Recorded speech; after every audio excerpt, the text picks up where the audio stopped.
York City. Nina, what's your personal history with Occupy?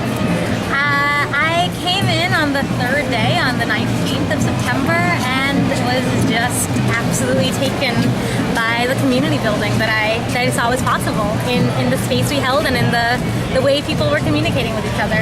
Why are we celebrating a year of being around? We're still around, and we're still galvanized and excited and learning from each other and working with each other. Yeah. Awesome. And have there been any challenges, particular challenges or successes that faced you as part of the info team or the info team at large in organizing this event today and throughout the weekend? I think it's always this movement between structure and flexibility. So just having to make all of the different people who want different things, having to keep everyone happy is a challenge sometimes. There's sort of this instinct to compete for space when really we just need to work with each other in space. So I think something like this helps people practice that, moving around with letters, so not sort of holding space, but being flexible to allow for different groups to represent. So yeah, and also there's a folk festival here today that we did not know was going to be here. So we're also sharing space with another person who really wants a successful event. So speaking as part of the movement, where do you see us going?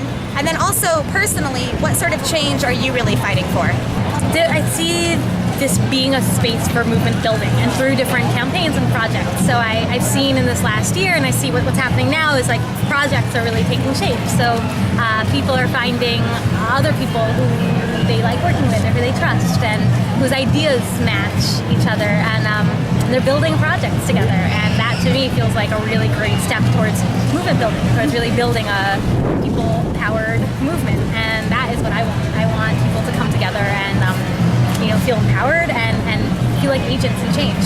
Awesome. And that takes a lot of work, and it's unpaid, it's relentless, it's incredibly rewarding. Nina was just telling us about how tired she is. I can only imagine. I think we're all a bit fatigued and ecstatic at the same time, which makes us a little... what have your days looked like leading up to this? What kind of time have you been putting in? Well, I took off work last week so that I could do this full time. I've never had an office job, so this is the most like an office job. The most I've acted like an office worker ever. Like I'm making spreadsheets and I'm on email all day, communicating with a ton of people, having conference calls.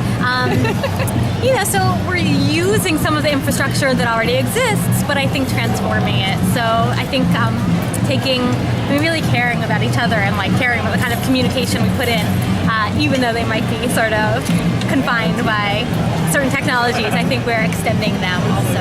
Okay, wonderful. And then last question, any sort of message to other occupations that may be viewing this segment, this interview through Truth to Power News? Any message about, Occupy Wall Street, Occupy Portland, Occupy Oakland, arguably the largest occupations in the nation, the most thriving still. I think that we need to extend our support and our enthusiasm elsewhere. Yeah. Any thoughts on that? Absolutely. I mean, it's so amazing that Occupies are everywhere, and we are all connected. And I think one of the challenges and also one of the beautiful things that I think is possible is having these networks where we can communicate with each other all around the country. It's exciting, and let's keep on building these technologies and also these relationships, because we're all working together.